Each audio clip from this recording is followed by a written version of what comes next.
Bienvenue dans ce nouveau numéro d'Éco-Région, le magazine des entreprises qui font bouger vos territoires. On commence tout de suite avec le sommaire.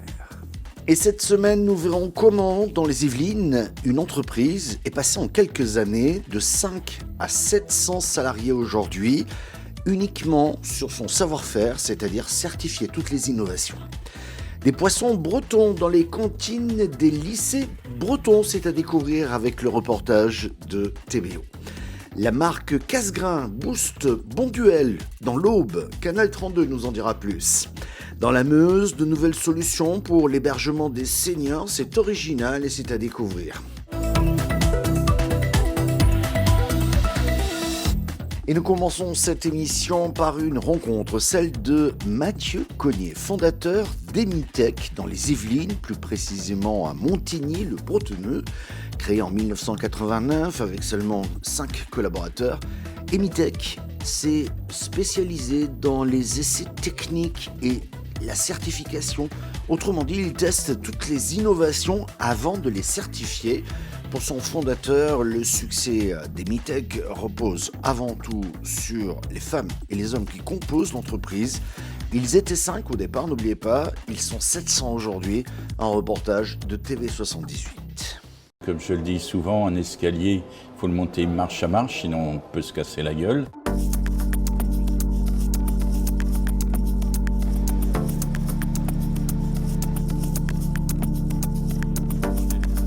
Je suis donc Mathieu Cognier, je suis ingénieur de formation. J'ai créé Emitech avec ce qu'on appelle un essaimage avec 5 collaborateurs. Le 1er juillet 1989 et aujourd'hui nous sommes 700 dans le groupe et nous avons même une filiale au Maroc. On teste des produits innovants, des produits qui ne sont pas encore mis sur le marché pour vérifier qu'ils correspondent à des normes, à des directives ou à des spécifications techniques. Et aujourd'hui on se positionne en leader français des essais. Nous sommes ici dans une cage de Faraday, qu'on appelle cage de Faraday à brassage de mode. C'est Emitech qui, il y a une vingtaine d'années, a introduit cette technologie en France. Alors on a d'autres cages de Faraday comme ça, brassage de mode, qui permettent de tester avec les normes aéronautiques civiles ou militaires. Par exemple, on peut dégager des champs électromagnétiques de plusieurs milliers, bien dit plusieurs milliers, de volts par mètre. C'est des moyens exceptionnels que nous avons à Emitech. Les gens ici, ce sont la richesse d'Emitech. On peut acheter du matériel, c'est relativement facile, il faut faire un chèque, mais les gens, s'il n'y a pas de gens compétents pour les mettre en œuvre, le matériel ne sert à rien. Et pour moi, les personnes, ce n'est pas un élément variable, ce n'est pas un élément d'ajustement, ce sont des collaborateurs, je les connais quasiment tous. Saint-Quentin en Yvelines et Montigny plus particulièrement est un endroit extrêmement bien placé et ici c'est un emplacement crucial et nous souhaitons continuer à nous développer à Montigny-le-Bretonneux. Au début d'Emitech en 1989, nous prévoyions à l'époque de se projeter avec 3 millions de francs de l'époque, c'est-à-dire grosso modo 500 000 euros comme objectif. Et aujourd'hui, on n'est pas loin de 75 millions d'euros. C'était inimaginable il y a 36 ans.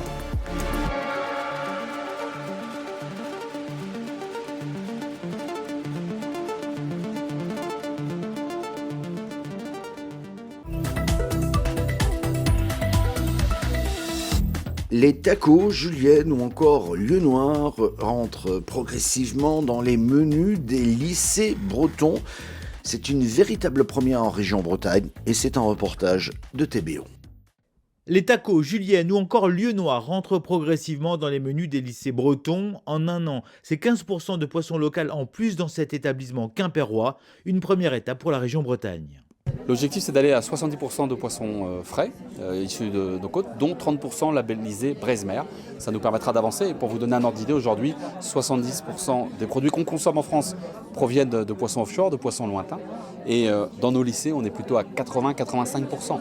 Donc il y a un combat considérable à mener pour redonner de la fierté, pour montrer qu'encore une fois, nous sommes fiers de nourrir nos enfants avec des produits qui sont issus de la pêche durable, de la pêche des marins-pêcheurs de Bretagne.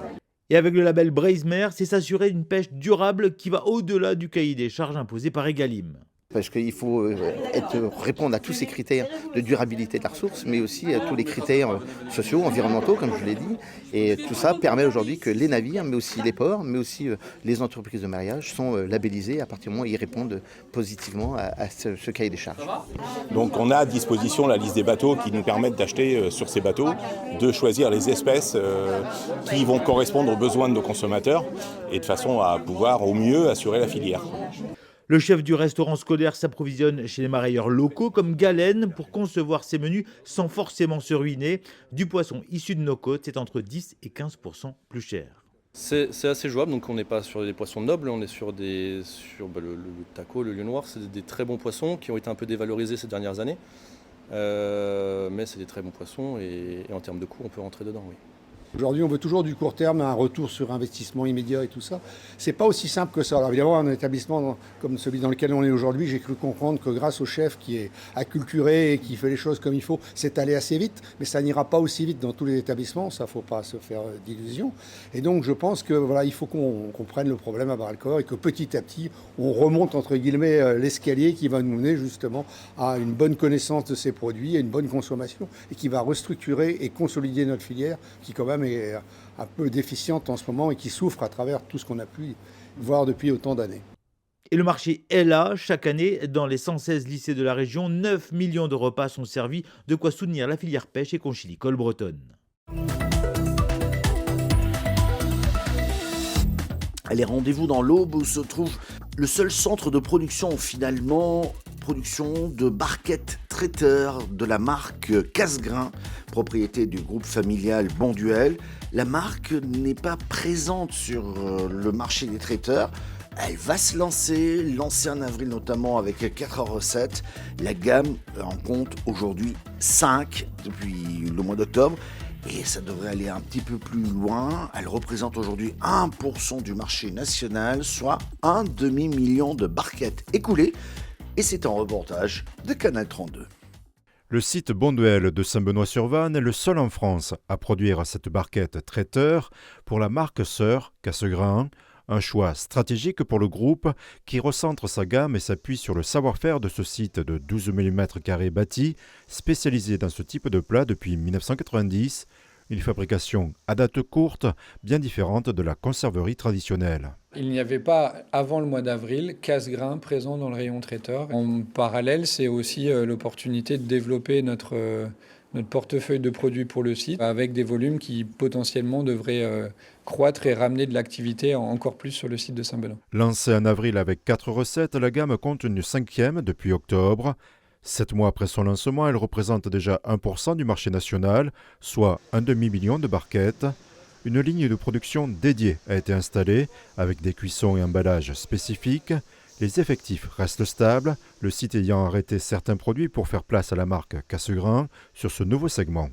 Le site de Saint-Benoît est plutôt un site d'entrée dans tout ce qui est innovation, par sa taille, par sa flexibilité. C'est un savoir-faire sur le site et donc ça s'imposait de lui-même. Et ces plats-là sont élaborés différemment. Bien sûr que ça peut avoir une incidence, et on le souhaite la plus belle possible, c'est-à-dire avec du développement de volume, de gamme, qui pourrait rapporter une activité supplémentaire pour le site. Pour le président de la Chambre de commerce et d'industrie, ces investissements sont un signal positif pour l'économie locale. C'est rassurant, oui, parce que quand une entreprise investit ou maintient son outil de travail en très bonnes conditions, ce qui est le cas ici, eh bien c'est rassurant pour l'avenir. C'est la pérennité de l'entreprise sur le territoire. En raison de l'humidité et du maintien de la chaîne du froid, le site réalise chaque année des investissements constants pour son entretien. D'autres projets visent à réduire les manipulations et à supprimer totalement les plastiques fossiles vierges d'ici 2030. On était sur du 12 grammes avant et on baisse encore les épaisseurs de plastique présents pour réduire cette utilisation-là. Là, on est dans des projets, des études pour voir de quelle manière on pourrait remplacer à terme le plastique utilisé pour les barquettes. Dans nos actions, en vue de réduire tout ce qui est problématique ergonomique, on a un projet d'alimentation des produits surgelés en automatique. Il permet de supprimer 1000 tonnes par an de port de charge, qui est phénoménal. Et donc, c'est une vraie volonté d'aller vers ce type d'investissement. Le site Aubois commercialise près de 14 000 tonnes par an. Soumis à la saisonnalité des ventes, il emploie entre 130 et 200 salariés l'été et recrute chaque printemps 60 à 70 renforts saisonniers.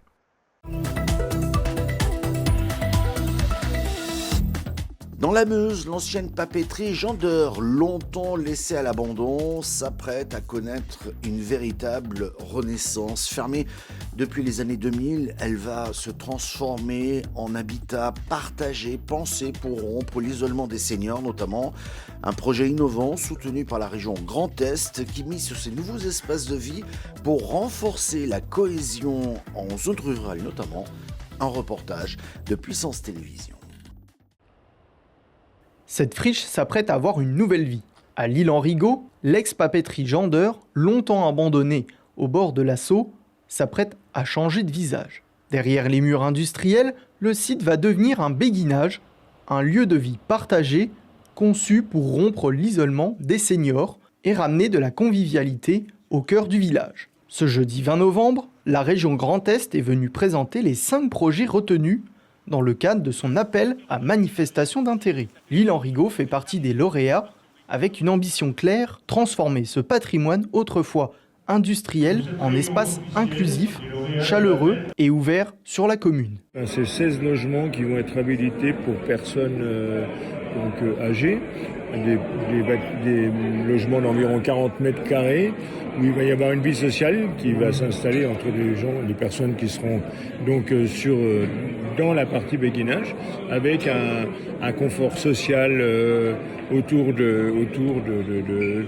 ces personnes qui habitent là, par des animateurs, des associations, par des choses qui peuvent se passer pour divertir les gens, pour les aider, et puis naturellement la proximité de la maison de santé. Pensés comme des lieux intergénérationnels, les sites proposent des logements adaptés, des espaces partagés et surtout un cadre de vie qui favorise l'entraide. Une manière de redonner vie à des bâtiments tout en soutenant la dynamique locale.